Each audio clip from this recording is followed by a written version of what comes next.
सभी को नमस्कार, नमस्कार, नमस्कार। स्वागत, स्वागत, स्वागत।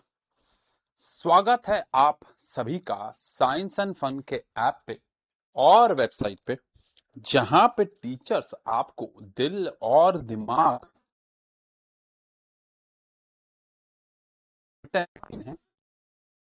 तो मेरा नमस्कार है। क्या हाल चाल है आप सभी का? क्या हाल चाल है? चलिए भाई, ठीक है। तो जब तक बच्चे आ रहे हैं हम डिस्कस कर लेते हैं कि हमने लास्ट लेक्चर में क्या पढ़ा था। हमने डिस्कस किया था कि फिजिक्स जो है उसकी एक ब्रांच मैग्नेटिज्म को एक्चुअली हमने शुरू किया था, और वहां बात की थी कि जब भी एक करंट कैरिंग कंडक्टर होगा वो अपने आसपास मैग्नेटिक फील्ड पैदा करेगा। मैग्नेटिक फील्ड की प्रॉपर्टीज हम लोग पढ़ेंगे, लेकिन वो मैग्नेटिक फील्ड कितनी होगी ये बार्ट-सावर्त जी ने हमें दिया, जिसका फॉर्मूला हमारे पास आया था μ0/4 I dl sin theta by r square, जो कि वेक्टर फॉर्म में भी हमारे पास आया था। और आज हम वेक्टर फॉर्म के ऊपर एक आध डायरेक्शन का क्वेश्चन करके उसको रिवाइज करेंगे, लेकिन फिलहाल हमें आज आगे बढ़ना है। नमस्कार भाई, चलिए, ठीक है, ठीक है, ठीक है, चलो हाँ, आगे बढ़े, आगे बढ़े।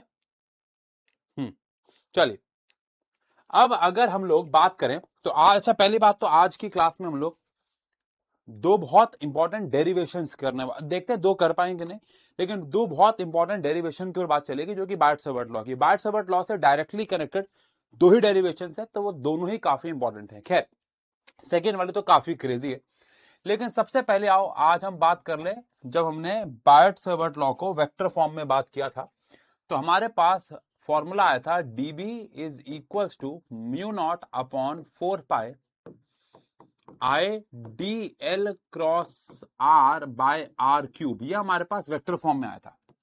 तो बेसिकली मैंने आपसे लास्ट क्लास में डिस्कस किया था कि जो मैग्नेटिक फील्ड है वो dl के और r के परपेंडिकुलर रहेगा। मैग्नेटिक फील्ड जो है वो dl के और r के परपेंडिकुलर रहेगा।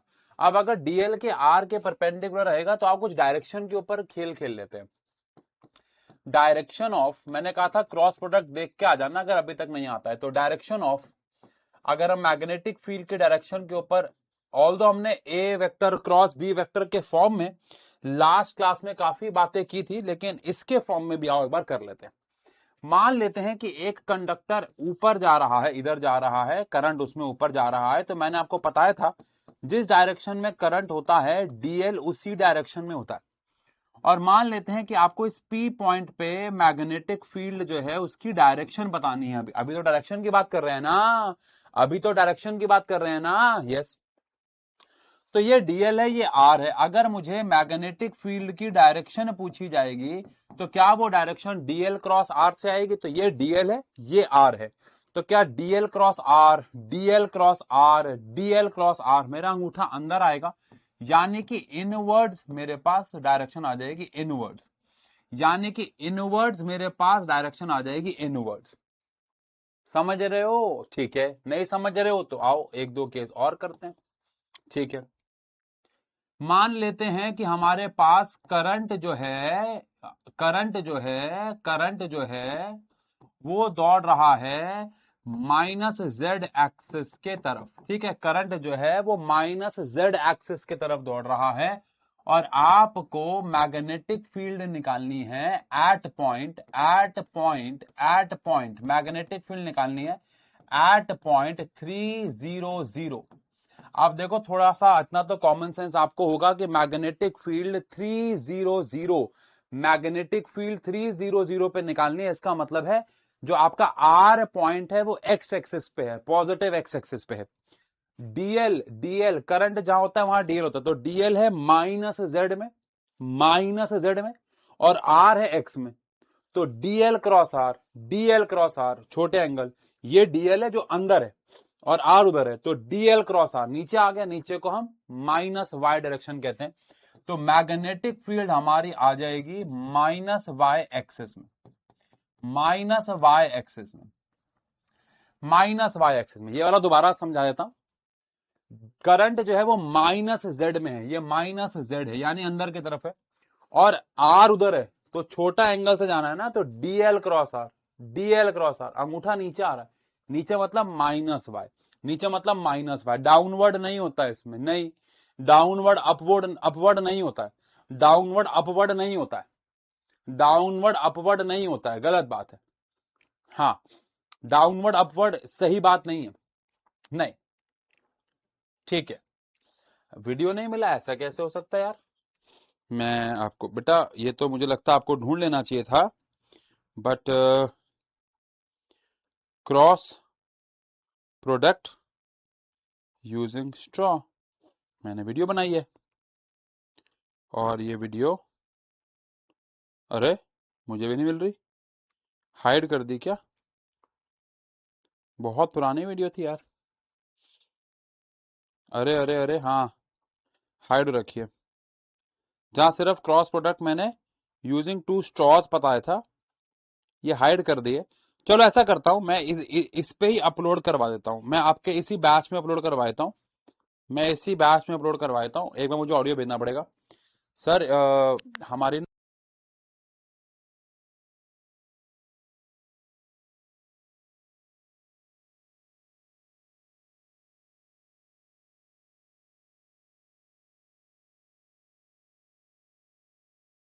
हाँ भाई, हो सकता है कि वो हमारी टीम ने हाइड की हो, क्योंकि शायद वो चैनल किसी और चैनल ऐसा हो गया हो, कभी कभार ऐसा होता है कि चैनल के नाम हम बदलते हैं, उस पर कोई और कंटेंट डलना शुरू हो जाता है, तो हो सकता है वीडियो हाइड हो गई हो। बट मुझे पता है, क्योंकि मैंने वीडियो बनाई है, बहुत अच्छी भी थी वो वीडियो, तो मैंने अपनी टीम में भेज दिया है उनको, वो उसका क्या कहते हैं, वो वर्जन दे देंगे हमें, और वो वर्जन डाउनलोड करके मैं आप ही के बैच में अपलोड करवा दूंगा।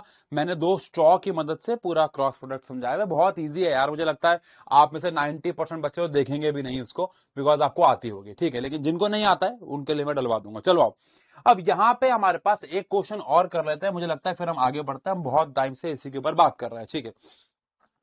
अब मान लेते हैं कि हमारे पास जो करंट है एक वायर में, करंट जो है वो एक वायर में वो जा रहा है वेस्ट टू ईस्ट, ठीक है, वेस्ट टू ईस्ट जा रहा है, वेस्ट टू ईस्ट जा रहा है, और जो हमें मैग्नेटिक फील्ड निकालनी है, हमें जो मैग्नेटिक फील्ड निकालनी है वो निकालनी है at point 30 metre north, at point 30 metre north from origin या from centre, from origin, from starting point, ठीक है ना, 30 मीटर नॉर्थ पे निकालनी है। समझो क्या है, समझो क्या है, अगर करंट वेस्ट टू ईस्ट है तो आपको इस केस में बनाना होगा ऐसे करके कि ये वेस्ट टू ईस्ट है, तो ये वेस्ट है, ये ईस्ट है, तो करंट तो ऐसे जा रहा है भाई, तो जहां करंट होगा वहीं पे डीएल होगा, तो डीएल की डायरेक्शन ये हो गई, और आपको नॉर्थ यानी यहां पे कहीं पे बात करना, तो ये आर हो गया, तो ये डीएल हो गया, आर हो गया, तो dl cross r, dl cross r, dl cross r, ये डीएल है, ये आर है, ये डीएल है, ये आर है, तो dl cross r, dl cross are,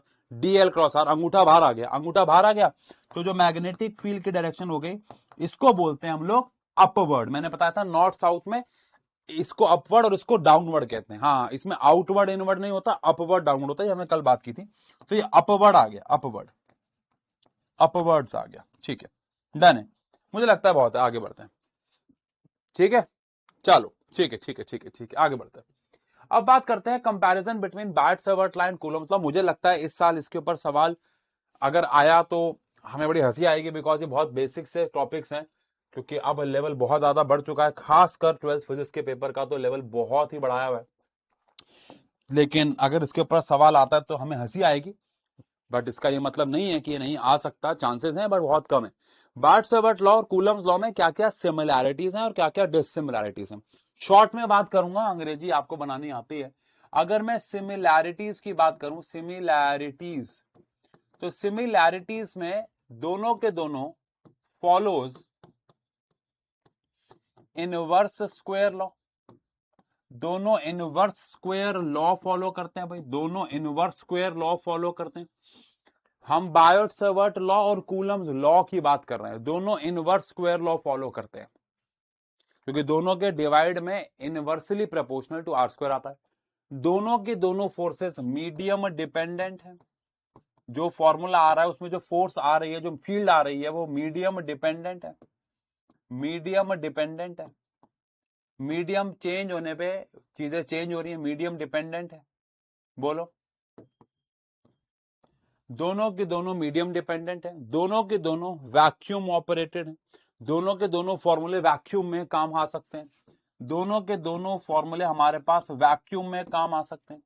लेकिन वहीं पे अगर मैं डिससिमिलैरिटीज की बात करूं, डिससिमिलैरिटीज की अगर हम लोग बात करें, तो सबसे पहले डिससिमिलैरिटी तो ये है कि जो मैग्नेटिक फील्ड है वो directly proportional to sine theta है, लेकिन इलेक्ट्रिक फील्ड में ऐसा कुछ नहीं था, फोर्स में इलेक्ट्रिक फील्ड में ऐसा कुछ नहीं था, not for Coulomb's law. Coulomb's law में ऐसा बिल्कुल भी नहीं था। कूलम्स लॉ देखो एक्चुअली ना, ये इलेक्ट्रिक फोर्स और मैग्नेटिक फोर्स के बीच में अगर होता तो ज्यादा अच्छा डिफरेंस होता, बट ठीक है, बात वही है कहने का, ठीक है। सेकंड, बहुत ध्यान समझना, यहां पे जो मैग्नेटिक फील्ड है ये परपेंडिकुलर टू प्लेन होगी ना, परपेंडिकुलर टू प्लेन होगी ना, अरे क्रॉस प्रोडक्ट से परपेंडिकुलर आता है। लेकिन जो इलेक्ट्रिक फोर्स है वो इन प्लेन ही होती है, इलेक्ट्रिक फोर्स इन प्लेन होती है। अगर यहाँ पे दो चार्ज हैं तो फोर्स या तो इधर होगी, या तो इधर होगी, या तो इधर होगी, या तो इधर होगी, लेकिन इसी प्लेन में होगी, है ना। अगर मान लो दो चार्ज यहाँ है, यहाँ फोर्स निकालोगे, या तो यहाँ आएगी, यहाँ आएगी, यहाँ आएगी, यहाँ आएगी, यहाँ आएगी, यहाँ आएगी, लेकिन रहेगी इसी प्लेन में। लेकिन मैग्नेटिक फोर्स जो है ये परपेंडिकुलर टू द प्लेन है, यानी कि आउटसाइड या इनसाइड द प्लेन है, ठीक है, अगर इस प्लेन पे काम कर रहे हैं तो।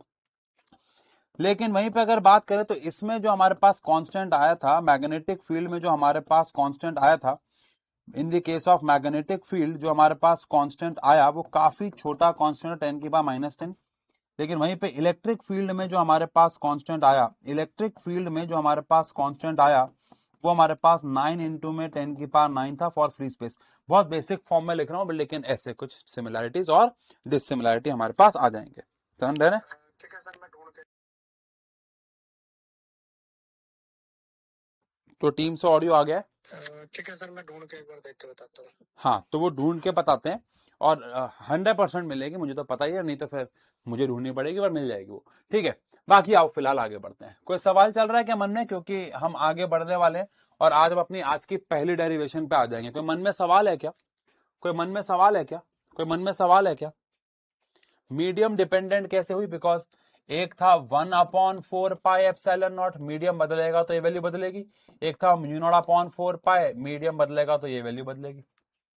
हाँ, कोई और सवाल?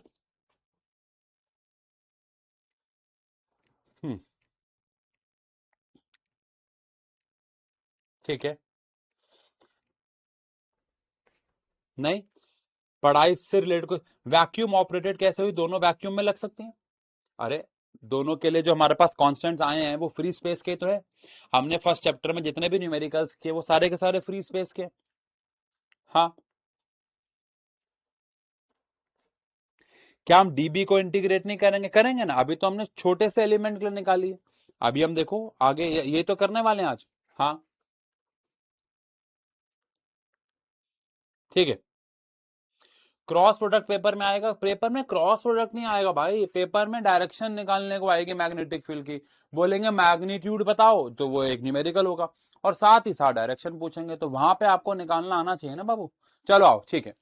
अब अगर हम लोग बात करें तो हम एक्चुअली में एप्लीकेशंस ऑफ बायोट-सावर्ट लॉ पे जा रहे हैं। मैं इसे application of Biot-Savart law heading डाल भी सकते हो, नहीं भी डाल सकते, बट वो सही अच्छी हेडिंग नहीं होगी। एक्चुअल हेडिंग यहाँ पे है कि हम यहाँ पे मैग्नेटिक फील्ड निकालने वाले हैं for circular loop eight its centre. काफी इंपॉर्टेंट फॉर्मूला है। इसका जो फॉर्मूला आएगा वो काफी इंपॉर्टेंट होगा। डेरिवेशन आए ना आए, देखो डेरिवेशन पे तो अब ट्रस्ट ही चला गया ना। लास्ट टू लास्ट ईयर एक डेरिवेशन आई थी पूरे बोर्ड के पेपर में, और लास्ट ईयर काफी सारी आ गई थी, तो डेरिवेशन पे तो अब ट्रस्ट ही नहीं है। लेकिन इसका जो फॉर्मूला है इटसेल्फ, उसके ऊपर इतने सारे कंसेप्चुअल क्वेश्चंस हैं, इतने सारे न्यूमेरिकल्स हैं PYQs में। मैं आपको एक रफ नंबर भी दूं ना, अगर आप इस चैप्टर के लास्ट 10 साल के 100 PYQs निकालोगे ना, तो वो 100 PYQs में से आपको 50 से ज्यादा PYQs इस फॉर्मूले के ऊपर मिलेंगे। तो आप 50 नहीं मिलेंगे तो 40 तो मिलेंगे ही मिलेंगे, 40% तो मिलेंगे मिलेंगे। इतना इंपॉर्टेंट ये फॉर्मूला है, इसका फॉर्मूला है, डेरिवेशन में नहीं कह रहा हूं, फॉर्मूला है। ये है भैया, हम लोग निकालने वाले हैं magnetic field, magnetic field at center of circular loop, magnetic field at centre of circular loop. हम एक सर्कुलर लूप के सेंटर पे मैग्नेटिक फील्ड निकालना चाहते हैं। ये क्या है भैया, ये एक ऑब्वियस बात है करंट कैरिंग सर्कुलर लूप है। ये जो कॉमन सेंस की बात है कि वो करंट कैरिंग सर्कुलर लूप होगा, ठीक है। ये हमारे पास एक सर्कुलर लूप है। अब इस सर्कुलर लूप में करंट तो आ जा रहा होगा, तो यहां से ये हल्का सा, वैसे तो ये वायर चिपकी भी होंगी लेकिन हमें थोड़ा सा इसको ऐसे दिखाना है, ये वायर चिपकी भी होंगी आपस में, इंसुलेटेड वायर होंगी, इंसुलेटेड। तो यहां से करंट आया, यहां पे करंट गया, लेटस से अभी के लिए लेटस से करंट क्लॉकवाइज जा रहा है, एंटी क्लॉकवाइज भी जा सकता है, बात करेंगे डायरेक्शन की, लेकिन अभी के लिए फिलहाल करंट जो है वो क्लॉकवाइज जा रहा है और इसका जो सेंटर है वो यहां है और हमें इसी सेंटर पे मैग्नेटिक फील्ड निकालनी है। लेट अस सपोज मैं इसको ओ नाम दे देता हूं और इस सर्कुलर लूप का रेडियस हमारे पास है आर, ठीक है। आई होप आप सबको पता है कि हमें कंसिडरेशन तो लिखनी ही होंगी। कंसिडरेशन में अभी आपको लिखवा देता हूं, लेकिन इसमें आई अमाउंट ऑफ करंट जो है वो दौड़ रहा है। तो सबसे पहले हमने क्या क्या कंसीडर किया इसको लिख लेते हैं। तो भाई लेट अस, मैंने बैच 1.2 दोनों को बताया है कि हम हमेशा कंसीडरेशन नहीं लिखेंगे, लेकिन एग्जाम में जितने भी डेरिवेशंस आएंगे आपको कंसीडरेशन लिखनी है। तो let us take a circular loop carrying current I in, let us say ना clockwise डायरेक्शन, अभी के लिए clockwise डायरेक्शन of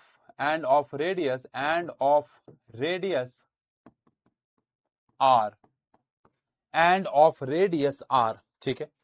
अब क्योंकि मुझे मैग्नेटिक फील्ड इसके सेंटर पे निकालनी है, तो we have to find magnetic field at its centre O. तो मैं क्या कर रहा हूं, अगर मुझे मैग्नेटिक फील्ड के सेंटर पे निकालनी है तो मैं कहीं पे भी इसका एक छोटा सा लेंथ एलिमेंट ले लूंगा ना, डीएल। देखो मैं बायोट-सेवर्ट लॉ लगाऊंगा। बायोट-सेवर्ट लॉ हमें छोटी सी मैग्नेटिक फील्ड देता है छोटे से एलिमेंट के लिए। मैं उन सारे एलिमेंट्स को इंटीग्रेट कर दूंगा, मुझे पूरा सर्कुलर लूप मिल जाएगा। अरे सिंपल है क्या, ठीक है। अब अगर ऐसा है तो अकॉर्डिंग टू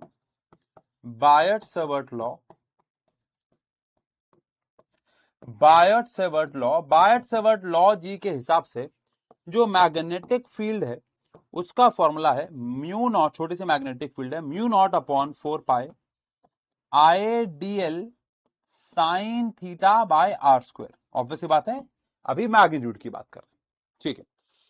तो हमारे पास डीबी जो आ जाता है वो आ जाता है म्यू नॉट अपॉन में 4 पाई आई है, डीएल है, आर है, आर स्क्वायर है, सॉरी। लेकिन जो साइन है, क्या साइन 90 डिग्री होगा? आओ जरा साइन के बारे में बात कर लें, क्या साइन 90 डिग्री होगा? अच्छा, कितने बच्चों को समझ में आ गया ईमानदारी से कि साइन 90 होगा? मैं तो आपको समझा रहा हूं, लेकिन कितने बच्चों को समझ में आ गया कि साइन 90 होगा? यस।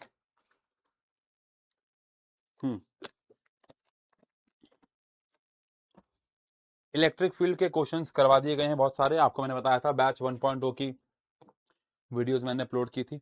हाँ, अरे जिसको नहीं आया वो क्यों लिख रहा है? सब लोग सवाल सुनते नहीं हो क्या? जिसको आ गया वो लिखना है बस, ठीक है। हाँ, समझ गए, वेरी नाइस। अब जो नहीं समझे वो देखो भाई, एक बच्चे ने कहा है क्लास 10th की बेसिक सी थ्योरम है। बिल्कुल सही बात है, क्लास 10th की बहुत ही बकवास सी थ्योरम अच्छी है, लेकिन बहुत सिंपल थ्योरम है जो कि अब बकवास होनी चाहिए आपके लिए, आप इतने बड़े हो गए। खैर, अब ये डीएल है। अब डीएल और आर कौन है? रेडियस है इस केस में। तो रेडियस हमेशा हमारे सरकमफ्रेंस के साथ 90 डिग्री का एंगल बनाता है। अगर आप देखो, मैं आपको ऐसे डीमीन नहीं कर रहा हूं, लेकिन देखो कुछ बातें ऐसी होती हैं जो टीचर को मुझे लगता है बोलनी चाहिए बच्चों को। आजकल ऑनलाइन के जमाने में टीचर नहीं बोल पाते हैं। अगर आप मेरे सामने होते और आप इसका आंसर नहीं दे पाते और कोई कैमरा वैमरा नहीं होता तो मैं आपको बहुत अच्छी अच्छी बातें सुनाता। क्योंकि सुनाना फर्ज बनता है, बट ये ऑनलाइन है तो मैं कुछ ज्यादा बोल नहीं सकता। बट इतना ही कहना चाहूंगा कि अगर आप अभी तक यही नहीं समझ पा रहे हो कि डीएल और आर के बीच में एंगल 90 है, तो इसका सिंपल सा कारण यही है कि आप घोर अंधकार में जा रहे हो। आप थोड़ा सा मेहनत करनी पड़ेगी आपको, क्योंकि बहुत ही बुरा हाल है। लेकिन आप कहीं पे भी डीएल ले लो, ये डीएल है, डीएल की डायरेक्शन करंट की डायरेक्शन में होती है और ये टेंजेंट होगा, यहां पे रेडियस है। आप कहीं पे भी डीएल ले लो, डीएल डीएल रेडियस, रेडियस हमेशा सरकमफ्रेंस के साथ 90 डिग्री का एंगल बनाता है। ये बहुत बेसिक सी बात है, मतलब 7th 8th के बच्चों को पता है। और अगर ऐसा है तो ये वाला जो एंगल होगा इन दोनों के बीच में, ये 90 होगा, ये 90 होगा। तो मैं यहां पे लिख सकता हूं, because dl is perpendicular to r. अगर ऐसा है तो छोटी सी मैग्नेटिक फील्ड आ जाएगी, म्यू नॉट अपॉन में 4 पाई आई डीएल साइन 90 हो गया बाय आर स्क्वायर हो गया। ठीक है, ये तो मेरे पास आई छोटी सी मैग्नेटिक फील्ड। इस छोटे से डीएल एलिमेंट के लिए इस आर दूरी पे छोटी सी मैग्नेटिक फील्ड आ गई। अब मुझे तो टोटल मैग्नेटिक फील्ड निकालनी है, तो मुझे उसके लिए क्या करना होगा भाई, इंटीग्रेटिंग बोथ साइड्स। दोनों साइड्स पे मुझे इंटीग्रेशन करना होगा। अगर दोनों साइड्स पे इंटीग्रेशन करता हूं तो डीबी का integration is mu naught upon 4 pi I d l by r cube का इंटीग्रेशन होगा। अब डीबी का इंटीग्रेशन तो मुझे मिल जाएगा B, mu naught upon 4 pi I और आर स्क्वायर, ये सब कांस्टेंट है। म्यू नॉट अपॉन में 4 पाई आई और आर स्क्वायर तो कांस्टेंट है ना। अरे भैया म्यू नॉट तो वैसे ही कांस्टेंट है, बिकॉज हमने मीडियम नहीं बदला है। 4 पाई भी कांस्टेंट है, करंट हमने फिक्स दिया हुआ है, और रेडियस इस सर्कुलर लूप का फिक्स्ड है। लेकिन जो डीएल है उसी को तो इंटीग्रेट करना है। तो अगर मैं यहां पे DL DL DL DL DL DL DL DL सारे डीएल इंटीग्रेट कर देता हूं, तो मुझे क्या मिल जाएगा, अगर मैं सारे DL DL DL DL DL DL DL DL integrate करता हूं तो मुझे 2 पाई आर मिल जाएगा। वेरी नाइस, वेरी नाइस, मुझे 2 पाई आर मिल जाएगा। तो म्यू नॉट अपॉन में 4 पाई, म्यू नॉट अपॉन में 4 पाई आए, नीचे हमारे पास आर स्क्वायर था, डीएल डीएल डीएल डीएल को इंटीग्रेट किया तो मुझे मिल जाएगा 2 पाई आर, एक आर से एक आर, पाई से पाई, 2 से 4। तो मुबारक हो, मैग्नेटिक फील्ड का फॉर्मूला आ जाएगा म्यू नॉट आई अपॉन में 2 आर।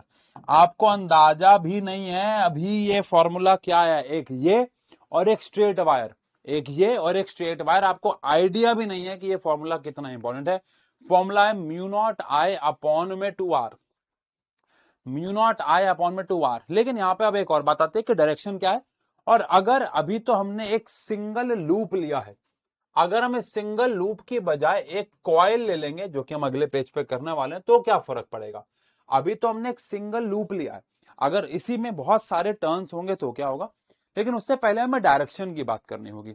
आओ अब डायरेक्शन की बात कर लेते हैं, ठीक है। चलो, अगर मेरे पास ये डीएल है, अगर ये मेरे पास डीएल है, कहीं पे भी ले लो डीएल, अभी यहां ले लेते हैं, और ये मेरे पास आर है, तो ये डीएल है, ये आर है, तो इस ओ पॉइंट पे मैग्नेटिक फील्ड कैसे निकालेंगे, dl cross r, dl cross r, dl cross r, dl cross r, अंगूठा आ गया अंदर।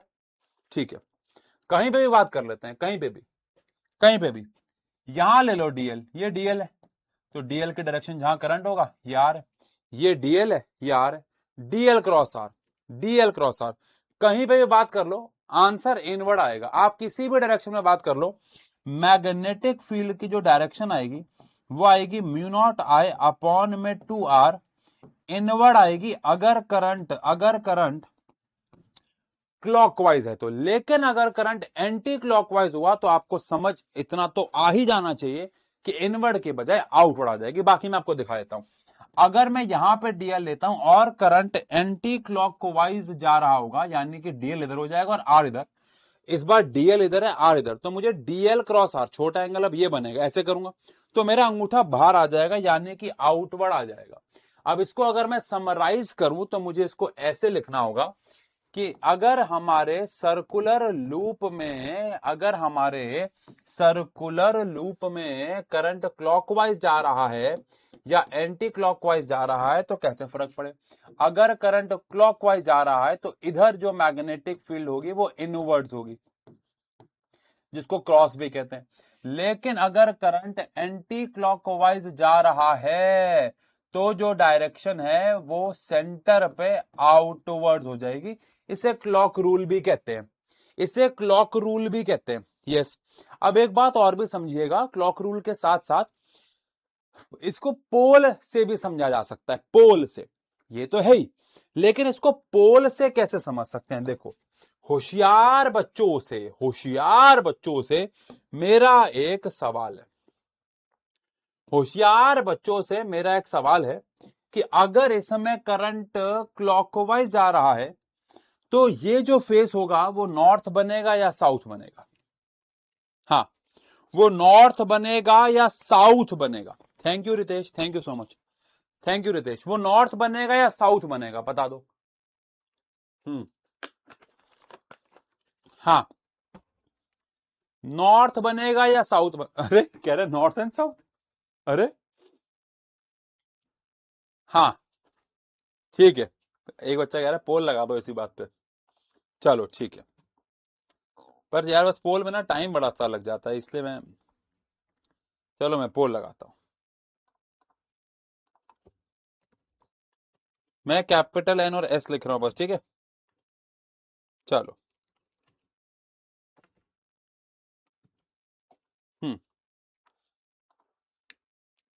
बताओ भाई।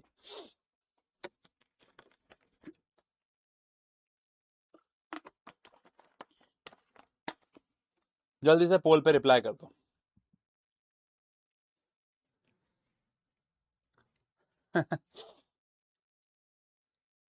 देख रहे हो आप, पोल पे रिजल्ट तो दिख रहा होगा ना आपको, मैं झूठ तो कह ही नहीं रहा था आपको। हाँ,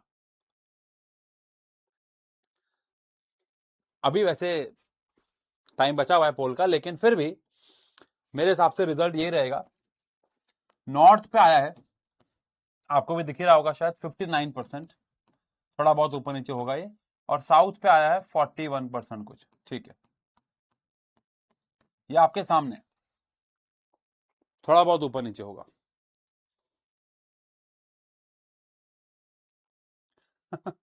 अब आप देखो, ये जो सवाल आपके सामने है ना, ये सवाल एक्चुअली में एक 10th क्लास का सवाल था। मैं अगेन आपको ये बिल्कुल नहीं कहूंगा कि आपकी इसमें कोई गलती है, आपकी इसमें कोई मिस्टेक है, क्योंकि इतने सारे बच्चे तो गलत नहीं हो सकते हैं। इसका कारण सिर्फ और सिर्फ बेटा एक ही है, और वो पता क्या है, वो ये है कि आप सब ने वो टॉपिक्स को या तो ढंग से पढ़ा ही नहीं, आपने बस क्या किया, ऊपर ऊपर से टॉपिक्स को पढ़ लिया। यस, और उसकी वजह से बेसिक्स रह गए कमजोर, और जब बेसिक कमजोर होते हैं तो ये प्रॉब्लम होती है। देखो मैं आपको दिखाता हूं, मैं इसको रट्टा भी मरवा, अरे यार ये कमेंट को क्या हो गया है, मैं इसको रट्टा भी मरवा सकता हूं, मैं इसको रट्टा भी मरवा सकता हूं कि भैया जब करंट ऐसे जाएगा, जब करंट ऐसे जाएगा, जब करंट ऐसे जाएगा, तो एक्चुअली में यहां पे पहली बात तो साउथ पोल बनेगा। तो मेजॉरिटी ऑफ बच्चों का तो आंसर ही गलत हो गया। देखो पहली बात तो मेजॉरिटी ऑफ बच्चों का आंसर ही गलत हो गया, और मुझे इससे कोई फर्क नहीं पड़ता 59 और 41, मुझे फर्क इससे पड़ता है कि 50% बच्चे देखा जाए तो गलत है और 50 सही है, बिकॉज बहुत सारे बच्चों ने तो ऐसे कोई भी आंसर फेल दिया होगा।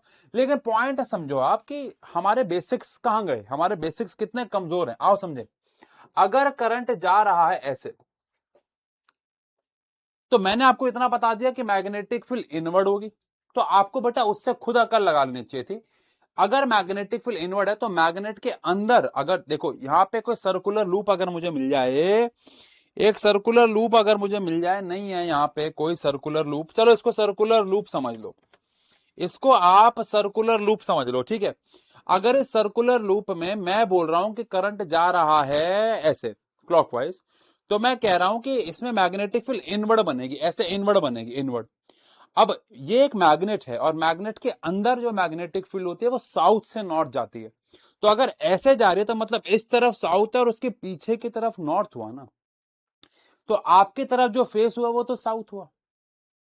बात समझ में आ रही है क्या। और वैसे भी 10th क्लास में एक बहुत ही घटिया तरीके से हमने समझा था कि अगर करंट ऐसे जा रहा तो ऐसे ऐसे एस के एंड्स में ऐसे बना लो, ठीक है, बोलो समझ गए ना? यस यस, अरे समझ गए क्या? यस। लेकिन अगर हम बेटा इसमें बात करें, देखो ये हमारे पास नॉर्थ है,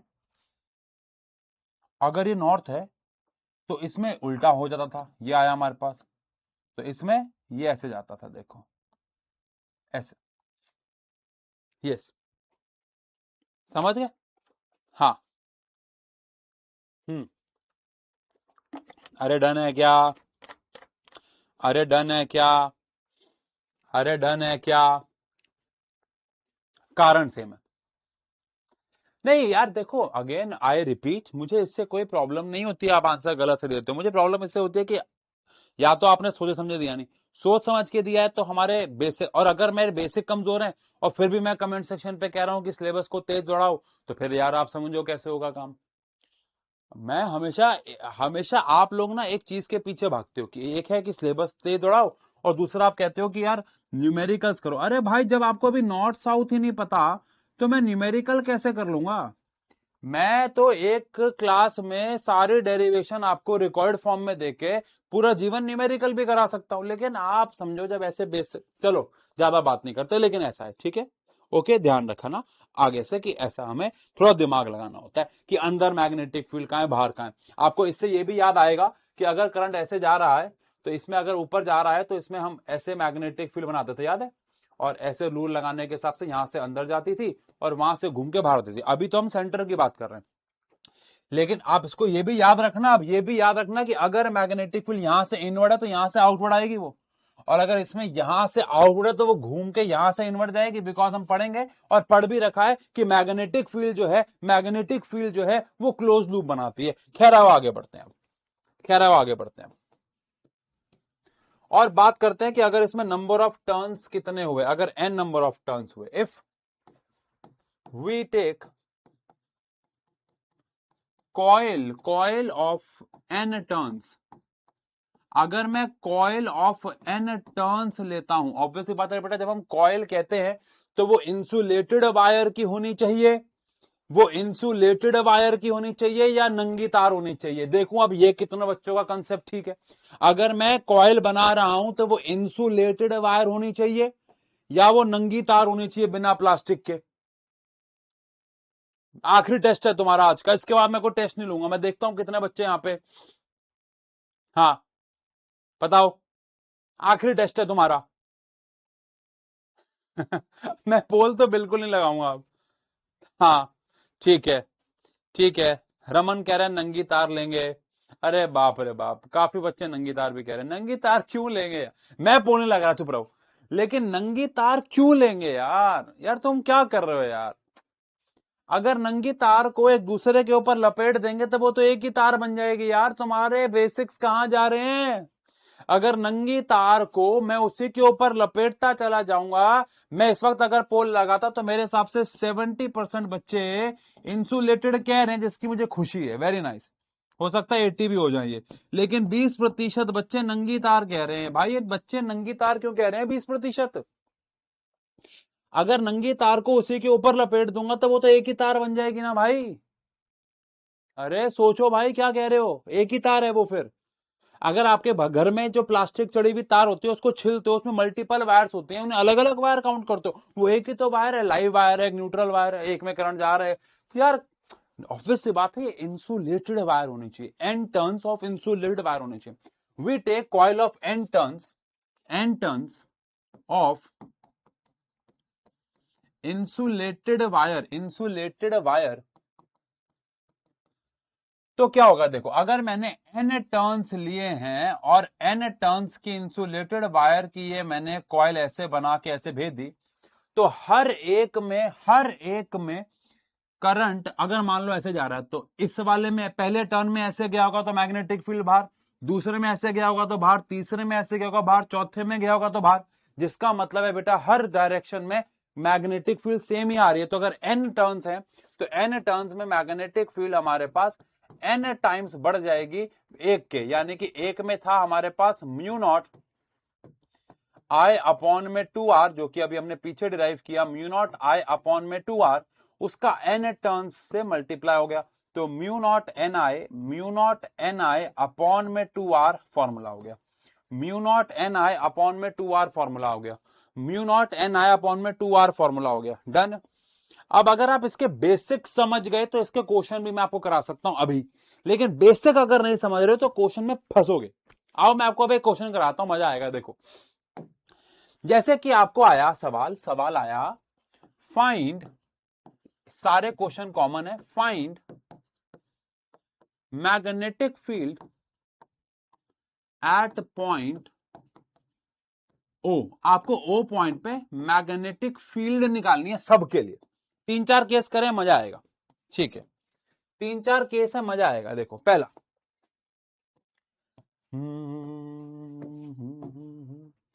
पहला केस है कि हमारे पास एक सेमी सर्कल है। ऐसा करते हैं, मेरी इतनी अच्छी ड्राइंग नहीं है तो मैं सेमी सर्कल ऐसे बना देता हूं। ठीक है, हमारे पास एक सेमी सर्कल है। इस सेमी सर्कल का रेडियस आपको दे रखा है, बहुत सिंपल से शुरू कर रहे हैं, 7 सेंटीमीटर इसका रेडियस दे रखा है, 7 सेंटीमीटर। एनसीईआरटी में ऐसा एक भी सवाल नहीं है, पीवाईक्यूज में भरे पड़े। एनसीईआरटी में एक भी सवाल नहीं है, चेक कर लेना, ऐसा पीवाईक्यूज में भरे पड़े मिलेंगे। इसमें करंट जा रहा है कुछ ऐसे, और ऑब्वियसली बात है आगे भी वायर होगी यार, इतनी अकल लगा लेना यार प्लीज, इधर इधर वायर होगी। और इसमें करंट जा रहा है, मान लेते हैं 2 एम्पियर का, तो आपको इस ओ पॉइंट पे मैग्नेटिक फील्ड निकालनी है। आई होप आप इतना समझ गए होंगे कि मैग्नेटिक फील्ड पूरे के लिए अगर 2 पाई आर है, देखो बेसिक्स कितने स्ट्रांग होने चाहिए। डीएल को इंटीग्रेट किया था तो 2 पाई आर आया था, बिकॉज पूरे सर्कल का था। अब अगर आधे सर्कल का होगा तो आधा आ जाएगा, यानी कि पाई आर आ जाएगा, यानी जो भी आपने आंसर किया उसका आधा आ जाएगा, यानी कि म्यू नॉट अपॉन 4r हो जाएगा। यानी कि जो भी पूरे सर्कल के लिए था, तो magnetic field at point O जो आ जाएगा वो म्यू नॉट आई अपॉन में 2r का भी आधा हो जाएगा, क्योंकि आधा सर्कल है। तो आ जाएगा म्यू नॉट आई अपॉन में 4r। अब इसको आप सॉल्व करते रहना यार। म्यू नॉट की वैल्यू 4 पाई इंटू में 10 की पावर -7 है। सॉल्व तो ऑब्वियस बात है, मैं पूरा नहीं कर रहा। आई ये आ गया, 2 हमारे पास 2 है, सॉरी 2 2 4 हो गया, तो ये हमारे पास 4 आ गया है। और आर हमारे पास है 7 सेंटीमीटर है, तो 0.07 कर दिया, इतना टेस्ला आ गया। सिंपल है, सिंपल है। लेकिन इसी में कभी कभार कोई और एंगल भी आ जाते हैं, कोई और एंगल भी आ जाते हैं, जैसे कि ज्यादातर कोई और एंगल ही आते हैं, जैसे कि ये है इसका सेंटर, ये है इसका सेंटर,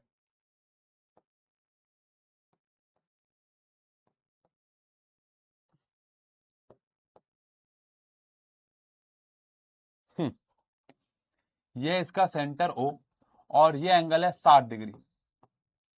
अच्छा, इसमें डायरेक्शन पूछेंगे तो बता दोगे? करंट ऐसे जा रहा है तो इनवर्ड आ जाएगी, पूछा नहीं गया बट अगर पूछा जाएगा तो इनवर्ड, बिकॉज क्लॉकवाइज में इनवर्ड है, याद रख लो। ठीक है, अब इसमें भी करंट जो है वो ऐसे जा रहा है, 2 एम्पियर है। चलो मान लो पेपर में आता और मैंने नहीं कराया होता, आपको किसी टीचर ने आपको नहीं कराया होता, पेपर में आता, क्या करते? दिमाग बस रफली बता दो, रफली मन में सोच लो, मतलब बताओ भी कुछ मत, बस मन में सोच लो कि magnetic field at point O निकालनी होगी तो क्या करोगे, बस मन में सोच लो। सिंपल है, सिंपल है। 2r की जगह सीधा डायमीटर क्यों नहीं लिखते?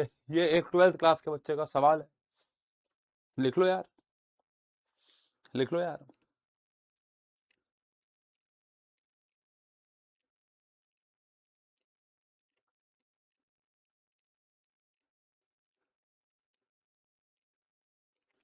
ठीक है, ठीक है।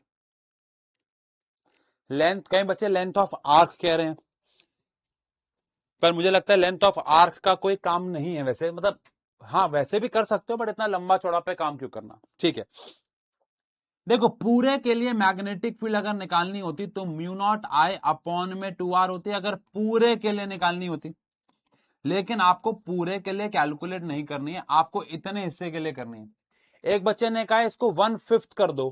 कैसी बातें कर रहे हो आप, पता नहीं कौन सी मैथ्स लगा रहे हो, 1/5 कैसे कर देंगे बाबू, ये पूरे के लिए निकालनी है। तो क्या ऐसा कहना ठीक है कि ये जो हिस्सा है 60 डिग्री का वो माइनस होगा? पूरा सर्कल होता है 360 डिग्री, तो जो मुझे चाहिए वो मुझे 300 डिग्री चाहिए, 300 डिग्री, और पूरा होता है 360 डिग्री। ये मैथ्स है बेसिक से, यूनिटरी मेथड कह लो। 1/6 हटाना है, तो 1/6 में से 5/6 बच गया। अरे यार 160 डिग्री पूरे सर्कल का 1/6 होता है, 1/5 नहीं। तो 1/6 अगर हटा दोगे तो 5/6 बच जाएगा। या फिर पूरा होता है 360, आपको सिर्फ 300 डिग्री का चाहिए, आपको सिर्फ 300 डिग्री का चाहिए, 60 का उड़ाना है, 60 का उड़ाना है, 60 का उड़ाना है। तो हमारे पास आ जाएगा μ0I अपॉन में 2R इंटू में 60 से डिवाइड करूंगा तो 5/6 आ जाएगा। अब उसके आगे आपकी मैथ्स है सारी की सारी। तो फिर वही μ0 की वैल्यू 4π इंटू में 10⁻⁻7, आई हमारे पास फिर से 2 एम्पियर है, इंटू में हमारे पास 5 आ गया, अपॉन में 6 इंटू 2 12 आ गया। रेडियस आप ले लो, लेट से 1 मीटर ले लो, चलो तो रेडियस हमारे पास 1 मीटर आ गया। सॉल्व किया, इतना टेस्ला आ गया, इनवर्ड आ गया, इनवर्ड आ गया। अब इसी में ही लेवल बदलते रहते हैं, अभी हम वहां नहीं जा सकते उस लेवल पे, लेकिन इसी में क्या होता है कि हमारे पास लेवल बदलते रहते हैं कि वायर भी आ जाती है, वायर के लिए फॉर्मूला पढ़ना पड़ेगा पहले आपको, वायर आ जाएगी, तो अलग अलग लेवल होते रहेंगे, उसमें कुछ नहीं। जैसे एक हाइपोथेटिकल क्वेश्चन देता हूं, एक हाइपोथेटिकल क्वेश्चन देता हूं, ठीक है। हाइपोथेटिकल क्वेश्चन है कि अगर मैंने एक वायर को ध्यान से देखना, ये सवाल पेपर में कभी नहीं आया, मेरे मन में आ गया, ठीक है, मैं मन में आता हूं, पेपर में नहीं। अब ये सवाल में ये वायर को मैंने लपेटा ऐसे करके, मैं फिर बोल रहा हूं पेन को देख लो, पेन को देख लो, मेरे स्टाइलस को देख लो, ठीक है। ये हमारे पास आया ऐसे, ये वायर है, वायर, और फिर मैंने ये वायर ऐसे आई, मैंने इसे सर्कुलर लूप बनाया, और फिर ऐसे सर्कुलर लूप बना के मैं बाहर ले गया। बताओ मैग्नेटिक फील्ड सेंटर पे, बताओ मैग्नेटिक फील्ड सेंटर पे। डीमोटिवेटेड नहीं फील कराया, बल्कि मोटिवेटेड फील करा दिया कि और मेहनत करनी पड़ेगी। चलो बताओ, बताओ मैग्नेटिक फील्ड सेंटर पे आई अमाउंट ऑफ करंट है, आर रेडियस है, बताओ magnetic field centre. Very good Anshika Gautam, very good Ravindra, बस 2 ही बच्चे, अरे यार अच्छा ठीक है, प्रांजल, अनामी, अभिनय, जो गलत है उनका नाम नहीं पढ़ रहा, साक्षी, ऋषभ अब मैं सही वालों के भी नहीं पढ़ पा रहा, ठीक है, ठीक है, ठीक है। एक बच्चा है वो कह रहा है 2 से मल्टीप्लाई कर दो, नाम नहीं पढ़ पाया मैं।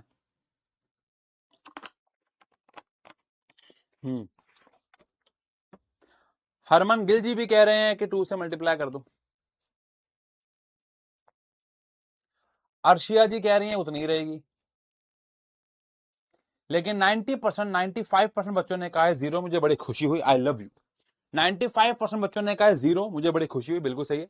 एक में करंट ऐसे जा रहा है, इंसुलेटेड वायर है, लेकिन अगले को आपने ऐसे घुमाया है, तो अगले में तो करंट ऐसे चला जाएगा ना यार, यानी कि एक में करंट क्लॉकवाइज है, एक में एंटी क्लॉकवाइज है, करंट एक में ऐसे जाएगा, एक में ऐसे जाएगा, समझ नहीं रहे, पेन की मूवमेंट नहीं देख रहे आप।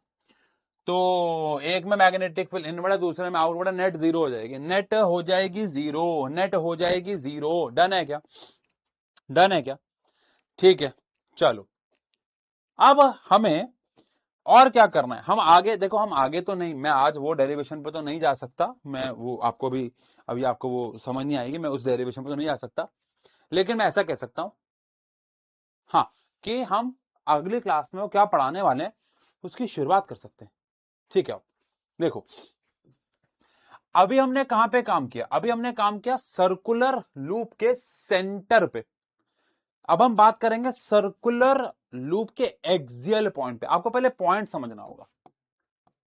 चलो हम लोग बात करेंगे magnetic field, magnetic field eight axial point, axial point of circular loop, obviously बात है कैरिंग करंट। एक्सियल पॉइंट क्या होता है?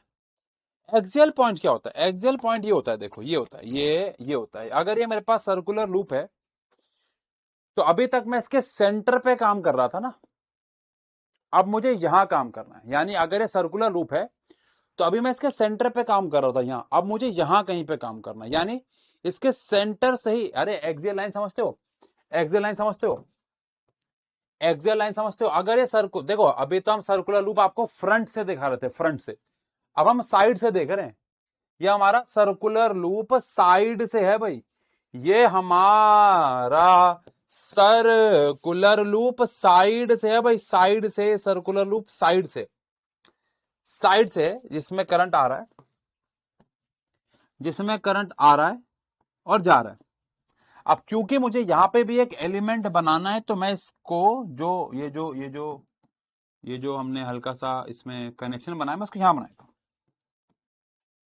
ठीक है, करंट यहां से आया गया और ऐसे फ्लो के नीचे आ गया। चलो ठीक है, बात वो नहीं है। अभी हमने ना इसके सेंटर पे बात की थी, अभी हमने इसके सेंटर पे बात की थी, लेकिन अब हमें इसके सेंटर पे नहीं, हमें इसके एक्सियल पॉइंट पे बात करनी है, हमें इसके एक्सियल पॉइंट पे बात करनी है। समझ गए? हाँ, मैं इसको नहीं करा रहा, लेकिन हमें इसके सेंटर पे नहीं, हमें इसके एक्सियल पॉइंट पे बात करनी है, यानी कि दिस पॉइंट पे। अब इस सर्कुलर लूप का रेडियस हम वही रखेंगे जो हमने पहले रखा था, that is r, that is r. हम इसके सर्कुलर लूप का रेडियस आर रखेंगे, लेकिन हम इससे ए दूरी पे, हम इससे ए दूरी पे इस पॉइंट पे मैग्नेटिक फील्ड निकालेंगे। इतना आसान नहीं होने वाली है डेरिवेशन। ये डेरिवेशन इस पूरे चैप्टर की आप कह सकते हो one of the most interesting derivation है, मुश्किल नहीं कहूंगा, इंटरेस्टिंग डेरिवेशन है। हमें इस पॉइंट पे मैग्नेटिक फील्ड निकालनी है। क्या क्या हमें पहले से पता है? हमें पता है कि ये जो डिस्टेंस है वो हम निकाल सकते हैं। ये अगर r है, ये अगर a है, तो आ जाएगा under root r square plus a square. हम यहां पे dl ले लेंगे, dl ले लेंगे, dl। चलो मैं होशियार बच्चों से पूछूंगा, आज का आखिरी सवाल है, ठीक है? आप कहोगे सर बार बार आखिरी बोल रहे हो, लेकिन एक आखिरी सवाल पूछूंगा। ये dl की डायरेक्शन बता सकता है क्या मुझे? जिसने डायग्राम विजुअलाइज कर लिया दिमाग में, क्या वो बता सकता है dl की डायरेक्शन क्या होगी? जिसने दिमाग में ये डायग्राम विजुअलाइज कर लिया, उन बच्चों से मेरा सवाल है, क्या वो dl की डायरेक्शन बता सकते हैं मुझे? क्या वो मुझे dl की डायरेक्शन बता सकते हैं क्या? क्या वो मुझे dl की डायरेक्शन बता सकते हैं क्या? लव यू, लव यू बच्चों, प्यार आ गया बच्चों आप पे। लव यू बच्चों, लव यू बच्चों, लव यू बच्चों। Inward is the correct answer, yes, inward is the correct answer, yes, inward is the correct. अब जिसने गलत सोचा था, मैं आपको बता रहा हूं इनवर्ड कैसे, लेकिन आप बाकी सोचो भाई, why inward, why inward, but inward is the answer, but inward is the answer, yes, inward is the answer.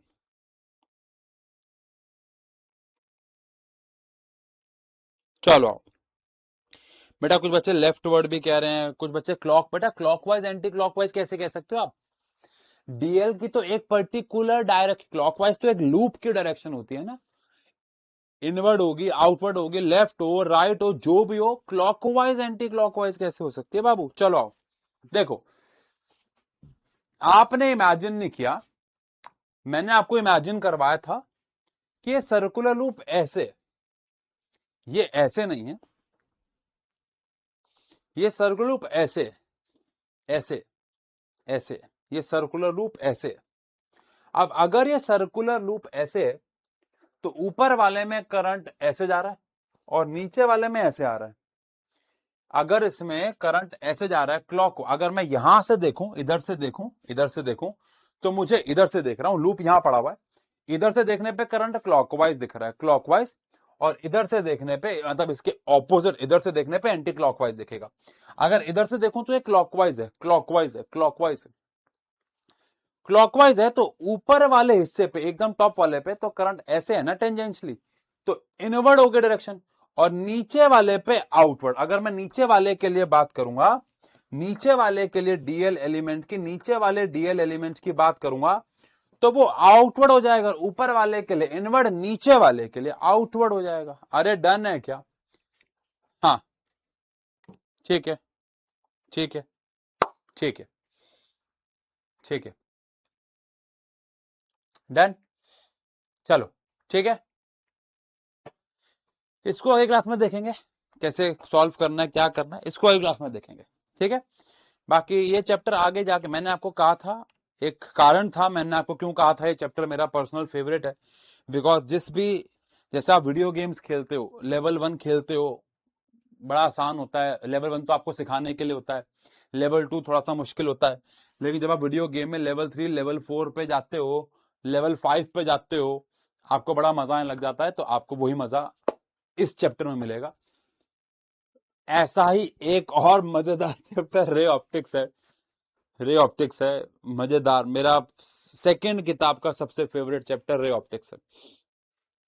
पहले सेमीकंडक्टर हुआ करता था, लेकिन हमारी सीबीएसई ने 90% सेमीकंडक्टर हमारे सिलेबस से हटा दिया, तो अब उसमें कुछ ज्यादा अच्छा बचा नहीं है, लेकिन अब मेरा personal favourite chapter ray optics, आपको मजा आए। खैर अगली क्लास में इसको आगे बढ़ाएंगे। और बैच 2.0 वालों की आज हमारी एक और डाउट क्लास है, बिकॉज मुझे कौशल सर ने बताया कि बच्चों की डाउट क्लास, अभी बच्चों के डाउट खत्म नहीं हुए, ऑल्दो मैं आज नया चैप्टर शुरू करवा रहा था पहले, बट उन्होंने कहा नहीं डाउट क्लास खत्म, डाउट अभी खत्म नहीं हुए, तो वो डाउट ले रहे हैं। और हम अगली क्लास यानी कि फ्राइडे से, आज क्या है, सॉरी आज क्या है, आज है थर्सडे, तो सैटरडे से हम लोग अपना सेकंड चैप्टर भी बैच 2.0 में शुरू कर देंगे। ठीक है, बाकी मिलते हैं, love you, bye bye, take care. ठीक है, चलिए।